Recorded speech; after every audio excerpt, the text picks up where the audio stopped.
કેમ છો? મજમાં બધા લોકો? ગુડ આફ્ટરનૂન તો ઓલ. હવે સોરી કે જાજા ટાઈમે મળ્યા આપણે લોકો, સહસંબંધ પૂરું કર્યું પછી સ્ટેટમાં જાજા ટાઈમે મળીએ છીએ આપણે લોકો. ઓકે, તો ફરી એકવાર આપણે લોકો ઓનલાઈન સ્ટેટિસ્ટિક્સ સ્ટાર્ટ કરવા જઈ રહ્યા છીએ. આપણે લોકોએ સહસંબંધ નામનું ચેપ્ટર ભણ્યું, ત્યાર પછી એના જેવું જ એનો જોડવા ભાઈ જ કેમ તો ચાલે, બરાબર. એવું જ એક સરસ મજાનું ચેપ્ટર છે, ચેપ્ટર નંબર 3 ને પણ 4, સુરેખ નિયત સંબંધ. ઓકે, નિયત સંબંધ સરસ મજાનું ચેપ્ટર છે. આ ચેપ્ટર પણ તમને લોકોને 12 માર્કમાં આવવાનું છે, જેમાંથી તમારે એક એમસીક્યુ, એક ટૂંકો પ્રશ્ન, એક દાખલો. જો કેવી રીતે છે, એક એમસીક્યુ 1 માર્ક, માં કઈ હેડિંગ જ આપી દઈએ, 1 માર્ક. એક ટૂંકો પ્રશ્ન પણ 1 માર્ક. એક ટૂંકો દાખલો 2 માર્ક. એક ટૂંકો દાખલો 3 માર્ક. એક મોટો દાખલો બરાબર 5 માર્ક. 5 ને 3 7 8 9 10 11. 5 ને 6 7 8 9 10 11 ને 12 થઈ ગયા. ઓકે, ચલો ભાઈ, ટોટલ 12 માર્ક્સ નું ચેપ્ટર છે આ બોર્ડ ની અંદર, બરાબર. ટોટલ 12 માર્ક્સ નું ચેપ્ટર. એક એમસીક્યુ 1 માર્ક નો, એક ટૂંકો પ્રશ્ન 1 વાક્ય 1 માર્ક, એક ટૂંકો દાખલો 2 માર્ક, બીજો પણ એક ટૂંકો દાખલો પણ 3 માર્કમાં. ટૂંકા દાખલા એટલે કે થોડું વધારીને પૂછે, અને એક મોટો દાખલો 5 માર્કના વિભાગમાં પૂછાય છે. ઓકે, તો આ વિભાગ બી લખી દો તમને લોકોને. વિભાગ એ, વિભાગ બી, વિભાગ સી, વિભાગ ડી અને વિભાગ એફ. 4 માર્કમાં આ ચેપ્ટરમાંથી કાંઈ પૂછાતું નથી, અને આ પહેલા પાર્ટ આખામાં 4 માર્કનું કાંઈ પૂછાતું નથી. 4 માર્ક વાળો પ્રશ્ન બધું બીજા પાર્ટ ને સોય પૂછે. ઓકે, તો આ રીતનું તમારી પેપર સ્ટાઇલ રહેશે આ ચેપ્ટરની. એક એમસીક્યુ 1 માર્ક, એક ટૂંકો પ્રશ્ન 1 માર્ક, એક ટૂંકો દાખલો 2 માર્ક, પછી થોડો મોટો પણ ટૂંકો 3 માર્ક, અને મોટો 5 માર્ક. આ રીતની પેપર સ્ટાઇલ છે. ઓકે, સ્ક્રીનશોટ પાડી લેજો તમે બધા લોકો. હવે બીજું સ્ટાર્ટ કરીએ ચેપ્ટર. તો સુરેખ ને એ બધું આપણે લોકો સહસંબંધમાં ભણી ગયા. એક જ રેખા પર આવેલા હોય એવા માપને સુરેખ માપ કહેવાય. નિયત સંબંધ ચેપ્ટર આપણું સમજવાનું છે. નિયત, નિયત એટલે શું? તો કે નક્કી કરેલું. શું કરેલું? નક્કી કરેલું. સંબંધ એટલે રિલેશન્સ, એ આપણને બધાને ખબર છે. નક્કી કરેલો સંબંધ કોની વચ્ચેનો? તો કોની વચ્ચેનો એ જાણવા માટે આપણે સૌથી પહેલા તો તમે ગણિતની અંદર 2 પ્રકારના ચલ ભણી ગયા છો, નિરપેક્ષ ચલ અને સાપેક્ષ ચલ. તો પહેલા તો એ ચલ યાદ દઈએ. નિરપેક્ષ ચલ ની વ્યાખ્યા આવે છે સૌથી પહેલા. નિરપેક્ષ ચલ, નિરપેક્ષ ચલ એટલે શું? તો કે કાર્યકારણનો સંબંધ ધરાવતા 2 યાદચ્છિક ચલ પૈકી કાર્યકારણનો સંબંધ ધરાવતા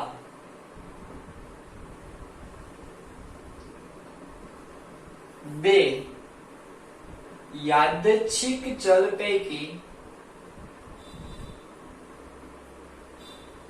જે ચલ કારણ સ્વરૂપ છે, જે ચલ કારણ સ્વરૂપ છે,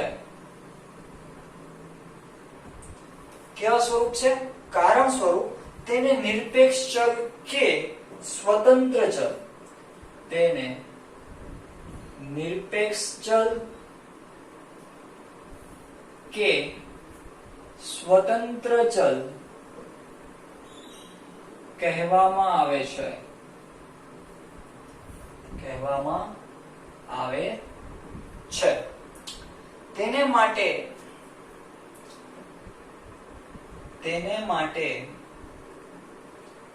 x સંકેતનો ઉપયોગ કરવામાં આવે છે. ઓકે, સમજો આખી વાત. બહુ મસ્ત વસ્તુ છે. કાર્ય કારણનો સંબંધ. કાર્ય કારણ તમને લોકોને સહસંબંધ ચેપ્ટરમાં સમજાવ્યું હતું. પાછું થોડુંક યાદ દેવડાવી દઉં. કાર્ય અને કારણ. કોઈ કારણ હોય ને બાળકો, તો એ કાર્ય થાય. વરસાદ આવશે તો આપણે ઘરે ભજીયા બનાવશું. કારણ કયું? વરસાદ ને કારણે શું બનશે આપણા ઘરે? ભજીયા. રાઈટ? સમજાય છે? કોરોના ને કારણે આપણે લોકો મોબાઈલમાં મળીએ છીએ, એટલે કે ઓનલાઈન ટીચિંગ છે. કારણ કોરોના, કાર્ય ઓનલાઈન. ઓકે, એક સમય હતો કે જ્યારે આપણે લોકો મોબાઈલની અંદર ઓનલાઈન આપણા ફ્રેન્ડ્સ આવે, આપણા ટીચર્સ આવે, એની વેઇટ કરતા. હવે ઓનલાઈન શબ્દથી બગડ હટી જાય છે. ઓનલાઈન લેવા જોઈએ કે હા ફેસ ટુ ફેસ આવો, અને ફેસ ટુ ફેસ આવીએ તો કોરોના આવે. ઓકે, સમજાવો ભાઈ? કાર્ય અને કારણ ક્લિયર થાય છે? હવે આ કાર્ય અને કારણ બેયને આપણે પાડ્યા છૂટા, બે વચ્ચે છૂટે છેડે કરાવી દીધા. હવે કાર્ય કારણનો સંબંધ ધરાવતા, જો અહીંયા આપણે ભજીયા છે ને વરસાદ છે, બેયને એક એક ચલ ધારી લઈએ. ધરાવતા બે યાદચ્છિક ચલ, ચલ બે લેવાના યાદચ્છિક. કોઈની યાદમાં આપણને છીક આવે ને તો એને યાદચ્છિક કહેવાય. એવું ના હોય ભાઈ.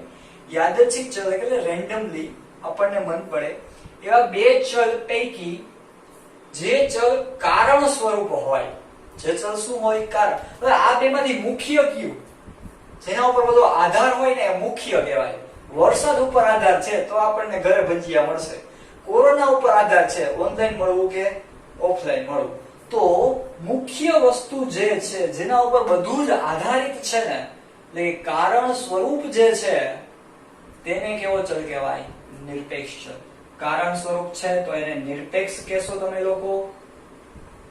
ઓકે, નિરપેક્ષ ચલ કે હજી એના ફૈબાએ બીજું નામ પણ રાખેલું છે, સ્વતંત્ર ચલ.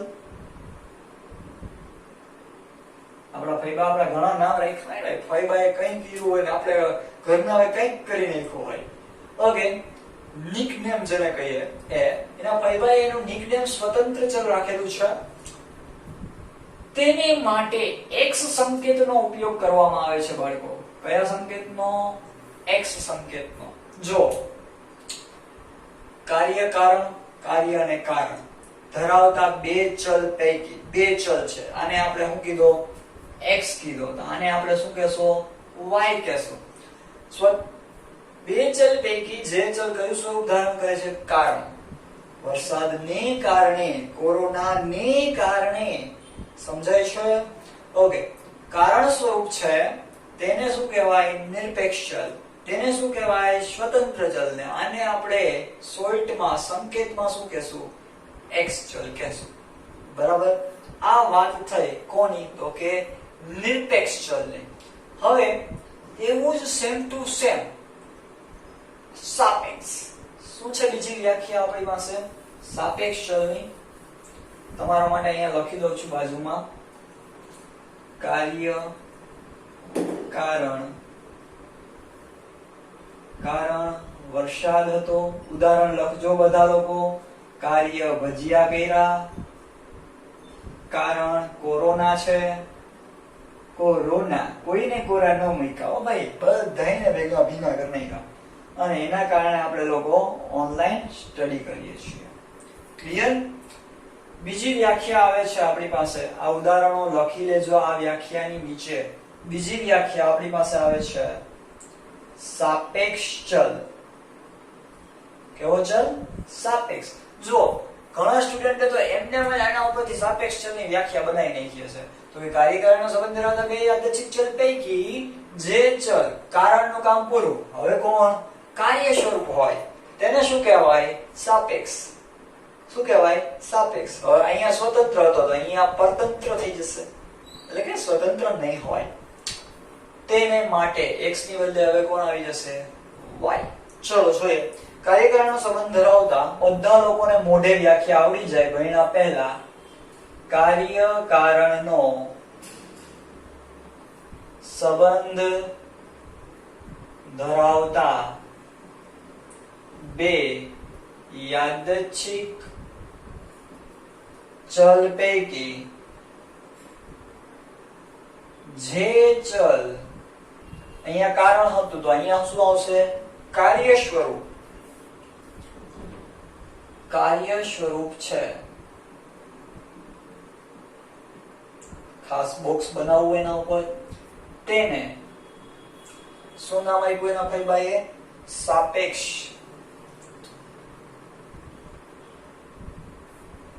તેને સાપેક્ષ ચલ કે સ્વતંત્ર, અહીંયા હું કહેશો પરતંત્ર નો આધારિત. કેવો ચલ? આધારિત ચલ કહે છે. અને તેના માટે x ની બદલે y સંકેતનો ઉપયોગ કરવામાં આવે છે. સમજો બાળકો, સેમ ટુ સેમ વ્યાખ્યા, શબ્દો બે બદલી જાય. કાર્ય સ્વરૂપ હોય. કાર્ય સ્વરૂપ વરસાદના કારણે કયું કાર્ય કર્યું આપણે લોકોએ? ભજીયાનું. કોરોનાને કારણે આપણે કયું કાર્ય અત્યારે કરવું પડે છે? Online teaching. ક્લિયર થાય છે? તો એવી જ રીતના અહીંયા આપણે લખી શકીએ કાર્ય. શું કહેવાય એને? સાપેક્ષ ચલ. સાપેક્ષ ચલનું ફાઈબાએ નામ શું રાખ્યું બીજું? આધારિત ચલ. એટલે અહીંયા આપણે લોકો લખશું આધારિત ચલ. અને આધારિત ચલનું આપણે એના શું કહીએ સંકેતમાં? y. ક્લિયર થયું? ઓકે. જો અહીંયા વરસાદ છે એના કારણે ભજીયા, વરસાદને શું કહેશો? x. એના કારણે જે થયું એને શું કહેવાય? y. કોરોના ને કારણે એટલે કે x. શું થયું? તો કે y. Online teaching. સમજો, વરસાદ ઉપર આધારિત ભજીયા છે, કોરોના ઉપર આધારિત ઓનલાઈન ટીચિંગ છે. ઓકે. હમણાં કોરોના જાય તો બીજા દિવસે આપણે લોકો ફેસ ટુ ફેસ મળીએ, મજા મજા. પણ અત્યારે તો એમ ધ્યાન દે, સમજો આધાર રાખે છે ભજીયા વરસાદ ઉપર, ઓનલાઈન કોરોના ઉપર. એટલા માટે એને કેવો ચલ કીધો? આધારિત ચલ. ક્લિયર બધા લોકોને? બંને એક વ્યાખ્યા લખી, બંને એક્ઝામ્પલ લખી નાખવાના, ત્યારબાદ જ બીજી વ્યાખ્યા લખવાની છે. ઓકે. સ્ક્રીનશોટ પાડી લેજો બધા.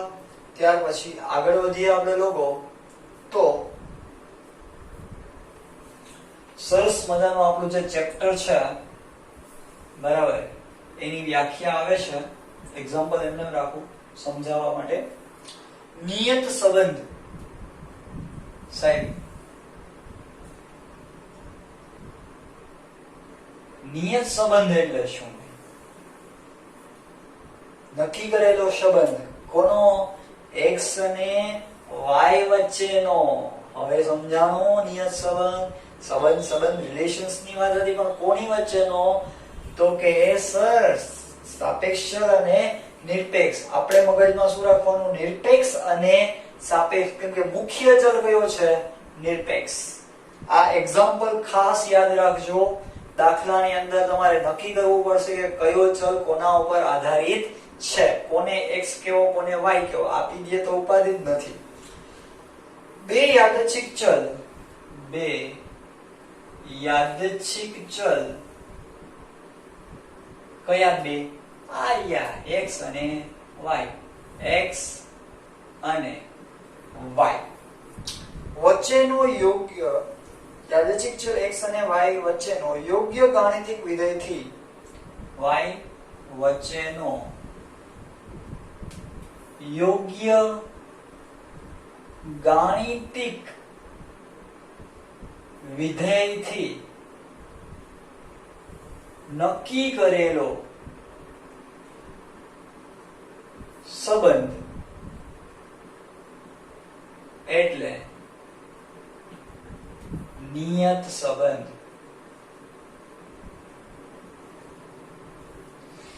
ચલો સમજો. બે યાદચ્છિક ચલ, હવે આપણને બધાને ખબર છે બે યાદચ્છિક ચલ એટલે કોણ કોણ? x ચલ અને y ચલ. વચ્ચેનો ઈ બે વચ્ચેનો સંબંધ. યોગ્ય ગાણિતિક વિધેય. હવે વિધેય એટલે કાંઈ જ નહીં, સૂત્ર. વિધેય નામનું ચેપ્ટર ધોરણ 11 માં આવતું. એમાં જો તમને લોકોને આવું કંઈક કહેતા કે ભાઈ ફલાણા બરાબર x + 1 છેદમાં x + 2 કોના બરાબર આપતા? તો કે y બરાબર. તો x ની કિંમત અહીંયા મૂકો તો કોની કિંમત મળતી? y ની. તો આવા જ કંઈક ગાણિતિક વિધેયથી આ બે વચ્ચેનો સંબંધ શું કરેલો હોય? નક્કી કરેલો હોય. તો એ સંબંધને શું કહેવામાં આવે? નિયત સંબંધ. હવે ગાણિતિક વિધેય આગળ જતા આવશે તમને, બરાબર? ચલો, એટલે કે એક સૂત્ર આવશે. એ સૂત્ર ઉપર આ બે વચ્ચેનો સંબંધ શું થયેલો હોય? નક્કી થયેલો હોય. તો એ સંબંધને શું નામ આપ્યું છે આ લોકોએ? નિયત સંબંધ. એનો મતલબ આ બંને વચ્ચેનો સંબંધ કોઈના ઉપરથી નક્કી થયેલો હોય. અને કોઈના ઉપરથી એટલે કોણ? સાહેબ કોણ? ગાણિતિક વિધેય. એક અલગ જ પ્રકારનું સૂત્ર. ચલો, આ થઈ નિયત સંબંધની વ્યાખ્યા. હવે આવે છે આપણું આખું ચેપ્ટર. પેલા કટકો ભણ્યા અત્યાર સુધી, હવે આખું સુરેખ નિયત સંબંધ. આ ચેપ્ટર સમજતા પહેલા એની થિયરી ભણવી ખાસ જરૂરી છે. સુરેખ નિયત સંબંધ. જો બે યાદચ્છિક ચલ x અને y વચ્ચેની કિંમત બે યાદચ્છિક ચલ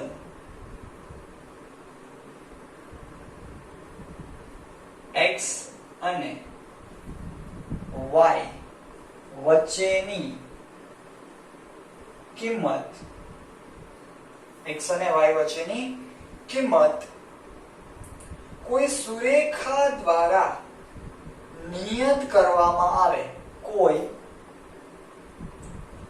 સુરેખા, રેખાયેલી સુરેખા દ્વારા નક્કી કરવામાં આવે તો તેવા સંબંધને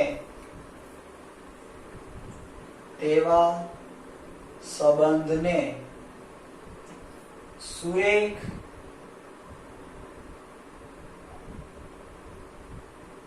નિયત સંબંધ કહેવામાં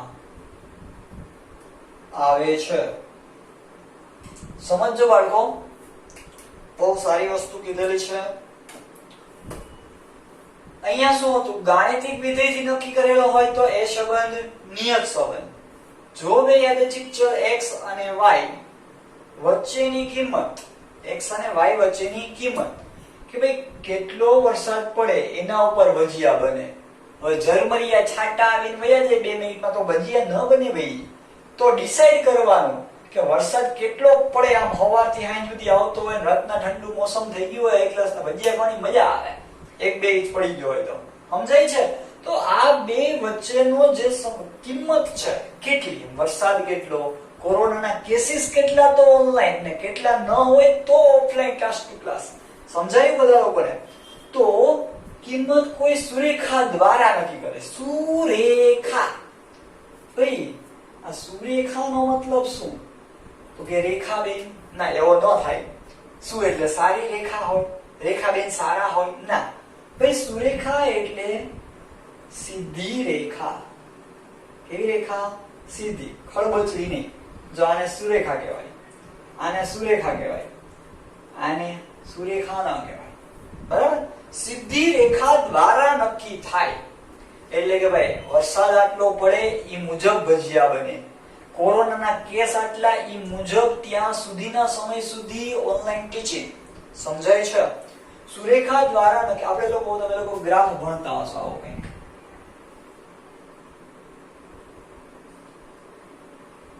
x અને y. આવ્યા x અને y. યસ ઓર નો? હવે આ બે જેમ જેમ આમ આગળ વધતું જાય, આમ આગળ વધતું જાય અથવા તો ઘટતું જાય, ત્યારે આવી કંઈક રેખા બને. ત્યારે આવી કંઈક રેખા બને. તો આ જે નક્કી કર્યું એ શું કર્યું? તો કે x અને y વચ્ચેની કિંમત કોના દ્વારા નક્કી થઈ? રેખા દ્વારા. ઘણીવાર તમારે ઇકોનોમિક્સમાં આવા પણ કંઈ ગ્રાફ બનતા. હા કે ના? માંગ અને કિંમત વચ્ચેનો સંબંધ. આવા જે સંબંધો રેખા દ્વારા નક્કી કરવામાં આવે ને બાળકો, તો એને શું કહેવામાં આવે છે? સુરેખ નિયત સંબંધ કહેવામાં આવે છે. ઇકોનોમિક્સમાં આવતું ને બધું. તો x અને y વચ્ચેની કિંમત તો કોઈ રેખા દ્વારા નક્કી કરીએ તો એને શું કહેવામાં આવે? સુરેખ નિયત સંબંધ. ઓકે, ચલો હવે સાહેબ અહીંયા તમે ગાણિતિક વિધેય કીધું, અહીંયા તમે રેખા કીધી. હવે આપણે બેને ભેગી કરીએ એટલે કે ગાણિતિક સૂત્ર, ગાણિતિક રેખા.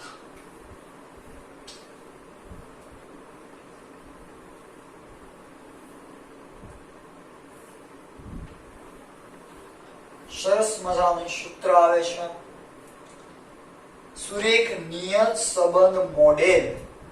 વાહ! સુરેખ નિયત સંબંધ મોડેલ. મોડેલ એટલે ગાણિતિક વિધેય, બીજું કાંઈ નહીં હો. સ્વરૂપ. મોડેલ એટલે સ્વરૂપ. ચલો, જો સાપેક્ષ ચલ y, સાપેક્ષ ચલને y કીધો ને, યાદ રાખો કે આ ચલને હું કીધું તું, હું નામ આપ્યું તું, ઈ નિરપેક્ષમાં y જવા દેતા નહીં ને સાપેક્ષમાં x લઈ લેતા નહીં. ચલો, જો સાપેક્ષ ચલ y, સાપેક્ષ ચલ y ખાસ સમજવા જેવી વ્યાખ્યા છે, વર્ષના અંત સુધી યાદ રાખવા જેવી વ્યાખ્યા છે, પૂછાય છે. સાપેક્ષ ચલ y અને નિરપેક્ષ ચલ x ને, અને નિરપેક્ષ ચલ x ને, જો પેલા ખાલી યાદચ્છિક ચલ કહેતા, હવે એના નામ આપ્યા આપણને મગજમાં રી એટલા માટે. x ને સુરેખ વિધેય તરીકે દર્શાવતા, x ને સુરેખ વિધેય તરીકે દર્શાવતા નિયત સંબંધ મોડેલને, નિયત સંબંધ મોડેલને, સ્વરૂપ, મોડેલ એટલે સ્વરૂપ, મોડેલને સુરેખ નિયત સંબંધ મોડેલ કહે છે.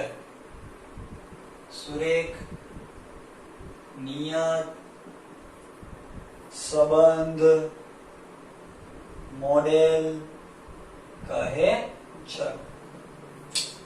ભાઈ એવું કયું સ્વરૂપ છે કે જે x અને y વચ્ચેનો શું બતાવે છે? સ્વરૂપ. મોડેલ આવે છે y બરાબર a plus beta x plus u, જેને ત્રુટી કહેવાય. જ્યાં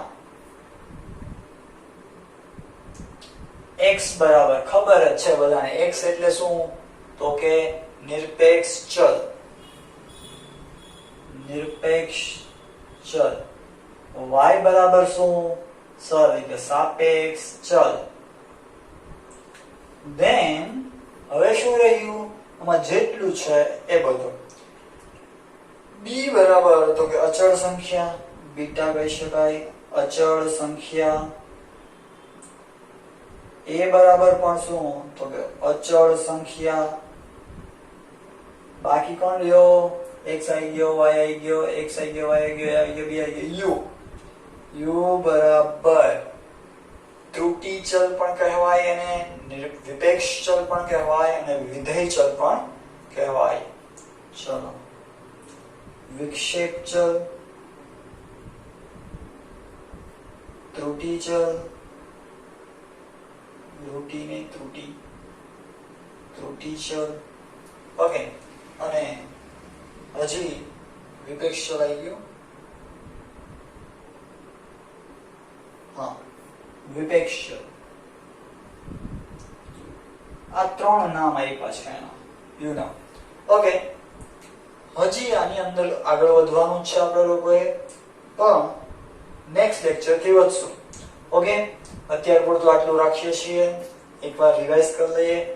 નિરપેક્ષ ચલ તો એ કાર્યકારણનો સંબંધ ધરાવતા બે ચલ પૈકી જે ચલ કયું સ્વરૂપ ધારણ કરે? કારણ સ્વરૂપ. એને શું કહેવાય? ચલ x. એને શું કહેવાય? નિરપેક્ષ. એને શું કહેવાય? સ્વતંત્ર. પછી ત્યારબાદ જે કાર્યકારણનો સંબંધ ધરાવતા બે ચલ પૈકી જે ચલ કાર્ય સ્વરૂપ ધારણ કરે શું કહેવાય? સાપેક્ષ ચલ. શું કહેવાય? આધારિત ચલ. એને આપણે શેના દર્શાવીએ તો કે y વચ્ચે, y વડે. ત્યારબાદ છે નિયત સંબંધ. આ બંને ચલો વચ્ચેના સંબંધને નક્કી કરતા ગાણિતિક વિધેયને વચ્ચેના સંબંધને કોઈ ગાણિતિક વિધેય દ્વારા નક્કી કરવામાં આવે તો એને નિયત સંબંધ કહેવાય. કોઈ સુરેખા દ્વારા આ બંને વચ્ચેની કિંમત નક્કી કરવામાં આવે તો સુરેખ નિયત સંબંધ. ત્યારબાદ આપણે નિયત સંબંધ મોડેલ જોયું છે. ઓકે, તો કે ચલ x અને ચલ y, સાપેક્ષ ચલ y અને નિરપેક્ષ ચલ x ને સુરેખ વિધેય તરીકે દર્શાવતા, સુરેખ વિધેય એટલે કે સીધી રેખા ઉપર આવેલું વિધેય દર્શાવતા મોડેલને શું કહેવાય? આ મોડેલ છે. આ શું છે? સુરેખ નિયત સંબંધ મોડેલ. એ મોડેલ એટલે સૂત્ર, અને એ સૂત્રને શું કહેવાય? શું નામ આપ્યું છે? સુરેખ નિયત સંબંધ મોડેલ. ઓકે, આટલું રાખીએ છીએ. બધા લોકોએ હોમવર્ક કરવાનું છે. હોમવર્કની અંદર આજે કરાવેલું તમામ વસ્તુઓ એટલે કે બધી જ વ્યાખ્યાઓ 5-5 વખત હોમવર્કમાં લખી અને પાકી કરવાની રહેશે. ઓકે, કંઈ બી ન સમજાવવાનું હોય તો એની ટાઈમ કોલ કે મેસેજ કરીને પૂછી લેજો. Best of luck.